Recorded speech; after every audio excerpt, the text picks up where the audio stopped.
Rebel star Prabhas పెళ్లి చేసుకునేందుకు ఫౌజీ అనే ఊరికి విహారయాత్రకి వెళ్లి అక్కడ ప్రేమ కోసం పోరాటాలు చేస్తూ ఉన్నాడట. మరి ఆ ప్రేమ పెళ్లి వరకు చేరిందా లేదా పోరాటాలకు పరిమితమైందా అనేది తెలియాల్సి ఉంది. హను రాఘవపూడి మేకింగ్ లో రెబల్ స్టార్ చేస్తున్న మూవీ ఫౌజీ. హిస్టారికల్ డ్రామాగా తెరకెక్కుతున్న ఈ సినిమా సుభాష్ చంద్రబోస్ కాలంలో అంటే 1897 నుంచి 1945 మధ్యలో ఈ స్టోరీ ప్రయాణం జరుగుండొచ్చు.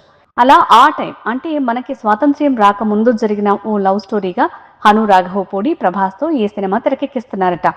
అయితే ఈ టైంలో ప్రేమ పెళ్లి అంటే కష్టమే, మరి స్వాతంత్ర్యం వచ్చే ముందు అంటే ఇంకా కష్టం. అందులోనూ ఒక ఇండియన్ కుర్రాడు ఒక బ్రిటిష్ మెయిన్ అధికారి కూతురు అంటే మరీ కష్టం. ఈ లైన్నే తీసుకుని హను రాఘవపూడి కథని రెడీ చేశాడని అంటున్నారు. మరి ఇండియన్ కుర్రాడైన ప్రభాస్ బ్రిటిష్ అధికారి కూతురైన ఇమాన్వేని పెళ్లి చేసుకున్నాడా? అసలు ఆ లవ్ స్టోరీ ఎలా సాగింది, ఇంకెలా ముగిసింది అనేది తెలియాల్సి ఉంది. ఎందుకంటే హను రాఘవపూడి తీసిన సీతారామం కూడా ఓ రియల్ ఇన్సిడెంట్ తోనే వచ్చిందని, అలానే ఈ కథ కూడా ఓ రియల్ హిస్టారికల్ డ్రామాగా వస్తుందని అంటున్నారు. చూద్దాం. డిఫరెంట్ కథలతో కిక్కిస్తున్న హను రాఘవపూడి ఈసారి రెబల్ స్టార్ ఫ్యాన్స్ కి అలానే కామన్ ఆడియన్స్ కి ఇంకెంత డబుల్ కిక్ ఇస్తాడో చూడాల్సి ఉంది. మా వీడియో గనుక మీకు నచ్చినట్లయితే సబ్స్క్రైబ్ చేసి లైక్ చేసి షేర్ చేయండి. Thank you.